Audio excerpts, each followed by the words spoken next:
Welcome back, everybody. Today we are continuing with our Dgray Man chapter retrospective series with Night 3, The Pentacle, which is very exciting to me as Alan's backstory, at least specifically this part of Alan's backstory is probably my favorite backstory within all of Dgray Man, and one of my favorite backstories within anime and manga in general, because I really feel like it helps define Alan's character so much that it's great. So, before I get into this, if you hadn't seen my review of Night 2, Full Moon Night, which is the previous chapter, I recommend looking at that because this is the first chapter in the series. Right now, I'm at chapter 3 that actually has links between the two chapters. While chapter 1 was more of a standalone chapter to explain what Akumas were and kind of give a general consensus of who Alan is as a character, this chapter picks up right where that chapter left off. So if you want to check that out, I'd love that, and I hope you'd enjoy that too. Also, I feel like I gotta make a note here. This probably is my favorite thumbnail I've made so far for the series compared to the other two. I know the last one was a bit lackluster. I just really wanted the moon in, and I don't have good editing skills. Hence why the audio only is a feature here. But I guess that's enough preamble. Let's get into the meat and potatoes, as I would say. So this chapter, like I said, picks up right where the last chapter ended, where John was taken to the cemetery by Leo and runs into the Earl. And Alan follows after him because he saw that Leo was an Akuma, saying that to John directly. And because the Earl is there, this is technically the first in the story interaction between Alan and the Earl. Like this chapter shows, though, and future chapters, this isn't their first meeting in general. It is just Alan's first meeting with him as an exorcist officially.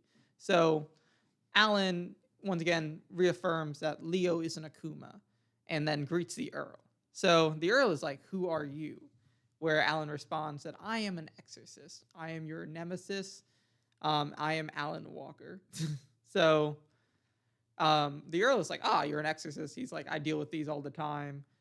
And he says, "It's a pleasure to meet you," but then he pauses because he says, when he says meet you, he's like, "Wait, meet you?" Like he's trying to remember he's seen Alan before. So that will come back later because he'll literally say, "I remember you now, Alan."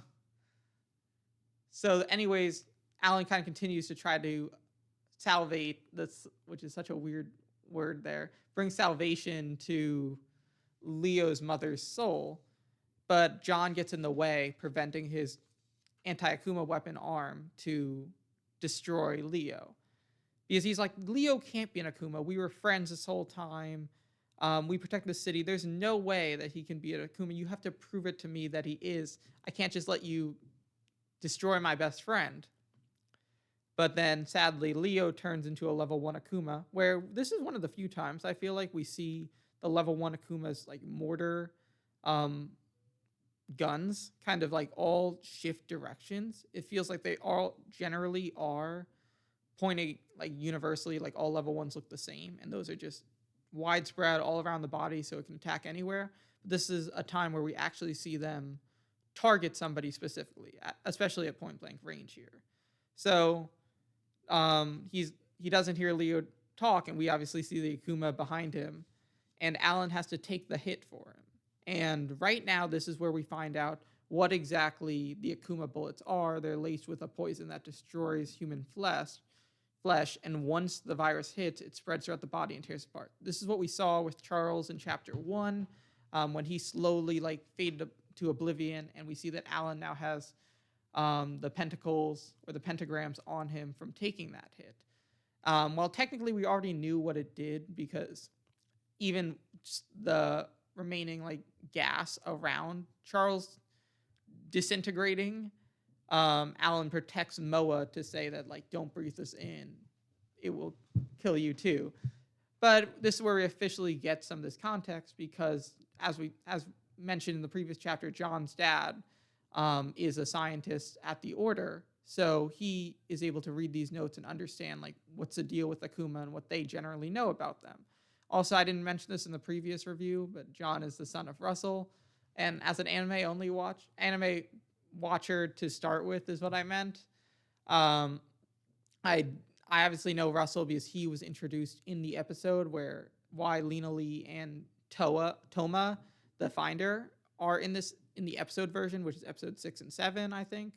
And then in this version here, they aren't there. So I'm not sure. Like Russell isn't anywhere near as big as like Reaver or Kamui or Johnny, obviously, especially with the new stuff with Johnny. But like I think he is there. So just like fun fact, John is his son. I think that is mentioned in one of these chapters coming up later, but I do want to mention that here. So those are realistically Russell's notes. So the Earl is kind of antagonizing Alan now, thinking he's like defeated because he has the Akuma virus within him. And he also is like antagonizing John, being like, John, you have no power. You always think of justice. You're like, I'm the bad guy. But I only make Akumas when people are interested in having their loved ones come back. And this is where I think it's really interesting, and I don't feel like this is covered that much, is that the Akuma, by the Earl's definition, is the physical manifestation of one's sin. You think an Akuma is a mere weapon, but it is actually molded by the feelings and emotions of humans. And Akuma is created by the yearning in one's heart. So that's essentially what the Earl's definition of an Akuma is. He also calls it hideous, which I feel like does play into their character. And I like how this is here, and I think this does change later on when level 3s and level 4 Akumas really become just like the same overall. But I like to believe that like level 1s are all the same, but ultimately as they continue to evolve, they become different in level 2, potentially based on the emotions that the human who called them back, or their emotions when they are called back, occurs. Now, I feel like this theory is kind of debunked a little bit from the nature of level 3s all becoming relatively the same, like modeled wise. They all look the same. They do have different powers. And then level 4s all having the same powers and looking the same. So I do think there is like a conversation here on like how this sin, so to speak, being manifested really changes how an Akuma appears in their level 2 form. But once again, I feel like that's a later conversation. So Leo is now like dead, and John knows that now. And John's like really sad, where Alan is now back up in the conversation being like, it's Leo's late mother. He borrowed the power from the Earl in order to bring her soul back, and that's what creates an Akuma. And he says, I can see his mother's suffering from being turned into an Akuma. So right there, before the next few pages, like I said in the previous chapters, we don't technically know what an exorcist has outside of just an anti-Akuma weapon. So having the special eye that Alan has up to this point could be assumed as just like the normal ability of an exorcist. However, in this chapter, we officially get it confirmed that it's from the curse that he gets from Mana. And oh boy, when we talk about Mana, we're talking about Mana. So that's a whole can of worms right there. Something that we don't even know up to this current point. It's introduced in chapter 3. So anyways, right here, he's like, the Earl is kind of shocked. He's like, you can see her? What are you talking about? Like, he thinks it's gibberish. And he's like, I may be a human, but I have an anti-Akuma weapon inside of me, so I can purify the virus within my body. Now, in the episode version of this, he just kind of deflects a few more of these Akuma bullets because he's like, I don't need to take them anymore. I only took it the first time to protect John. So he is now like in a really like, I can't explain this scene well, but like he purifies himself with his anti-Akuma arm and creates like a kind of Dragon Ball's aura around him, which is like disintegrating all of the virus within him, slowly turning his face back to normal. And John notes that the virus is receding. And they see the pentagram or the pentacle on top of Alan's eye, which is not shown before this chapter, hence why the chapter is called The Pentacle. And he says that it's a curse. A long time ago, I turned someone very dear to me into an Akuma, and since then, I've been cursed to see the souls embedded in Akuma with this eye. And then that alone is what makes the Earl remember who Alan is. He's like, you're Alan Walker. You turned your father into an Akuma. where we finally now go into the backstory. And you see the Earl creepily standing in front of Mana Walker's grave, and Alan like looking lifeless. So he then ends up doing what he normally does with these types of people. Alan is no exception, being like, I can bring back your dear old papa. And Alan, who's naive and doesn't know about innocence, despite Mana, based on current chapter standard, knowing about the Earl, which is possibly why like the curse ends up happening. But I'll get into that after like I get through this. So he explains like kind of how his relationship with Mana is. They're not blood related, but Alan's never known his parents. So Mana found him and raised him at the circus. So when Mana died, Alan was in despair. He essentially thought of him as a father figure. So when the Earl comes over, he's very tempted to bring back his father, who wouldn't be. So he yells, Mana, in the anime, and then Mana comes out as an Akuma. And like every other Akuma, he's like, how dare you? How dare you turn me into an Akuma? And Alan is just very confused because once again, he doesn't know any of this. He's like, why is this happening? And naturally, assume the Earl is saying the same thing of like, kill the person, wear their skin as your own. The whole awful thing about how Akumas are just like the worst thing in anime, in my opinion, from like the logic of like the horrificness of them. And Mana here acts slightly differently than every other Akuma.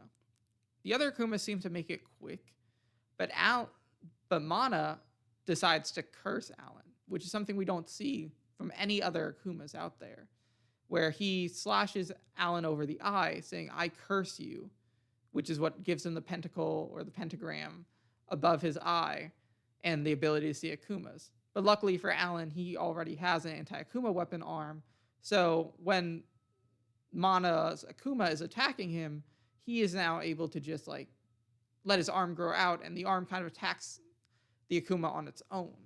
So he pushes it off of him, and the Earl is surprised that he had this. He didn't even know he had this either. And the Earl just kind of vanishes, which is another thing I'll get to after the chapter. But then the arm kind of acts on its own to destroy Mana. And Alan, even now, still doesn't want to do this despite Mana's Akuma cursing him. So while he does this, Akuma Mana says, Alan, I love you. Please destroy me. Because the souls are trapped there forever and like under the Millennium Earl's control. It's an awful fate to be. Like on top of just the innate pain that Akumas feel from like the torture, which is realistically the Helix energy, as I mentioned in chapter 1. It's on top of that the fact that they have to kill the ones that they love. And this is what the whole thing of this chapter leads into. And I'll get there when I get there. But Alan destroys him, and he's just very sad. But luckily for him, Cross shows up, which, as we know later, is not really as much of a fluke as we think it is at this point in the chapter. Comes up to him and says that, wow, a boy with an anti-Akuma weapon within him, what a poor fate you have. But he tries to console him, being like, the only way to save the souls of people who are in with Akuma are through innocence, which is actually a fact. As we see later, a few chapters later, well, sorry, not the next arc, but the arc after that with Road, that actually, if an Akuma is destroyed any other way besides innocence, they meld with the dark matter that's used to create them, and they don't get salvation. So he essentially is asked, you wish to be an exorcist, by Cross, and he ends up doing it, but he does it not for himself at first. He does it because he feels like he owes it to Mana, so he is going to become an exorcist to make up for that. But as he continues to see more Akuma, and they're crying, and he sees their souls within them, he is realizing that they're not crying out of hatred, which is what you believe when like an Akuma yells at you, being like, how dare you turn me into Akuma? They're actually crying because of the deep love they have for the person, being like, why couldn't you have been stronger and resisted the Earl and let me go into my death? So he essentially said, after I realized that, I became an exorcist not for Mana, but to give myself a purpose in life. And he says the curse is my guiding light, as like it holds him to the mark, but also explains to him and lets him like feel the pain of the Akuma to really make him motivated to kill them. He calls Akumas lamentable creatures, like very sad. So he's like, they must not be a part of this world, and that is why I exercise them. That is the whole like crux of Alan's character here. But as we get later into the story, it finds that like the black and white that he knew before is becoming more gray. And when he ultimately gets to Crown Clown later, I think this is when like Alan rediscovers this crux of his personality. So the chapter then ends with the Earl hearing this and being like, "Oh, Alan, I should have killed you back then," as well as like a little description about like how the Earl was created by Hoshino and like her inspirations for that. So I'm about to go into deep spoiler territory. I feel like I might try to do it this way from now on, so that I just don't get people who haven't caught up to the manga yet to get massively spoiled. But so here's your warning right now. But anyways, this chapter has a lot of stuff that I feel like hints to the future of the story. The first one being what I believe is the biggest mystery in the story, not who the heart is, which is definitely a big factor, but the fact that Mana becomes an Akuma despite being the Earl. So I hope you left when I gave you the spoiler warning, because that is a huge spoiler for post Hollow. So as we know from like the searching for Alan Walker chapters, which is around like the chapters like 218 through 223, if anyone wants to reread those, Nea, who took over Alan's body at that moment, meets up with Mana, or the Earl, and says, "You are Mana." The whole Catherine de Campbell stuff occurs, which I'll talk about more in a later video, I guess, or whenever I get to that chapter, but I'm using it now for reference.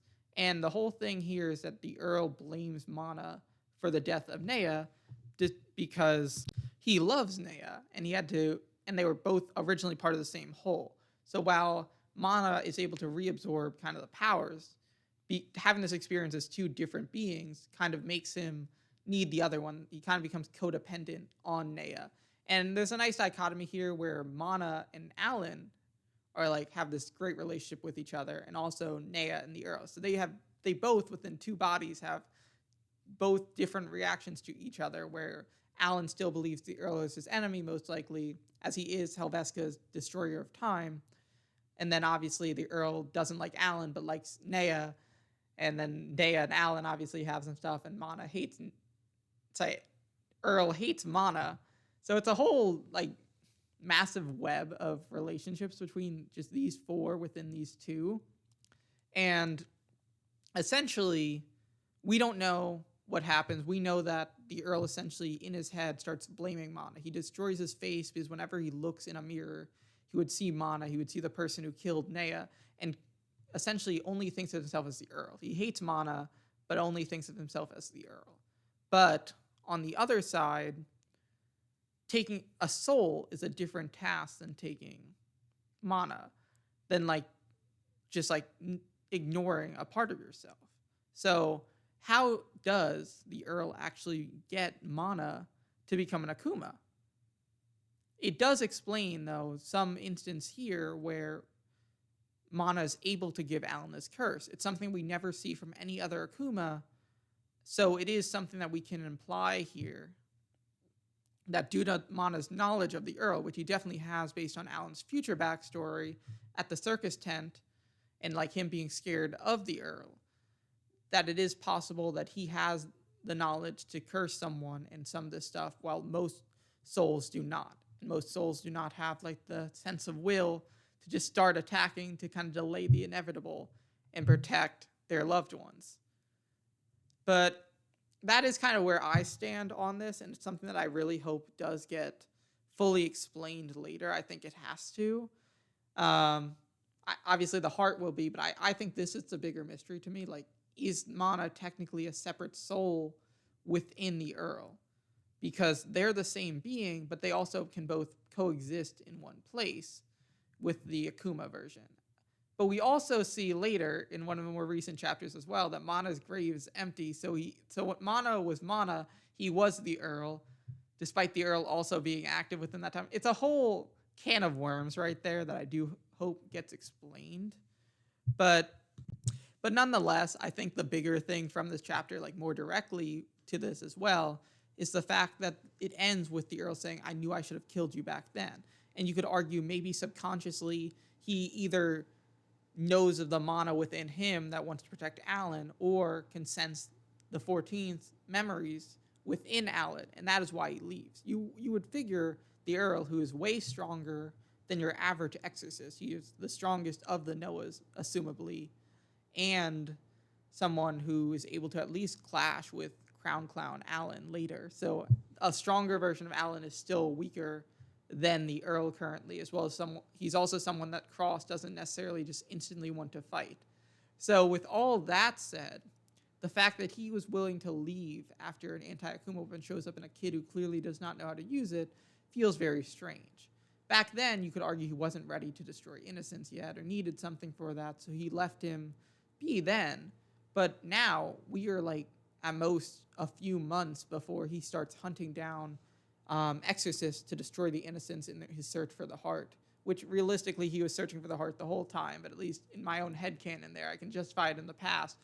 But as we see in the next chapter, which I guess is a little bit of a spoiler, and I'll probably talk about it then as well, he decides to leave and not kill Alan again here. Back in the anime version of this, at least he has another exorcist with him. And while I do think the Earl could definitely easily defeat this version of Lena Lee and this version of Alan in the current timeline of the story, it is very weird that he just leaves. And he only lets level 1 Akumas come. In the anime, because I rewatched this episode for the sake of this as well, he's like, level 1 Akumas are no match for this guy. He clearly has all these level 3 and level 2 Akumas out there, and he chooses not to bring them here. And I guess it makes sense in the manga because level 2s are introduced in the next arc, and they're not introduced yet in this arc, so for the sake of like story and like the impact of a level 2 Akuma, you just can't throw it here and then make Alan have difficulty fighting it. And then in the next arc be like, oh yeah, here's a level 2 again. But overall, like I said, this backstory is definitely very interesting. I do like the whole concept of Alan's core of being in this chapter, let alone just like having the backstory there that led him to this decision. But the whole thing of bringing salvation to Akuma's souls, it's something that I feel like most exorcists don't actually see the same way as Alan. There are so many who join the order or are exorcists who are more like, I want to defeat Akuma because I'm kind of forced into the role, or I'm trying to make right of the world. I want to destroy the Earl. I want revenge. They don't think about the Akuma. But as Alan, who can physically see the pain they're in, it's more like directly to him that he's like, I have to do this for everybody. So that's where this chapter is for me. And like I said, it's definitely one of my favorite backstories within anime in general, and definitely one of my more interesting chapters to reread for Dgray Man specifically, as it is the Alans and the Earls both first in story as an exorcist interaction, but also their first interaction in general, so to speak. I know technically there's earlier ones in the later manga chapters, but I take this as Alan's like true backstory for the Alan we know now. Like, there are definitely some stuff with Apocryphus who messes with Alan's brain after that previous one, and other instances of them meeting. So, like I said, a lot to unpack with this chapter, but it is something where I feel like it's more Alan focused and John is just used as a medium for the story. But like I said, I don't mind John as a character. I think he does do some interesting stuff in the next chapter, understanding Alan's position. But I really don't want to talk too much about the next chapter in this one. So if you like this video, please keep watching the series. Watch the first two if you want to. And like, comment, subscribe. I'll probably try to keep this consistent uploading date of like once a week on these. And then if I really have time for this, because this is more just like a hobby right now, I'll maybe make some other videos that aren't chapter specific on Dgray Man to kind of explore more of the lore of Dgray Man in general. And yeah, thanks for watching. Bye.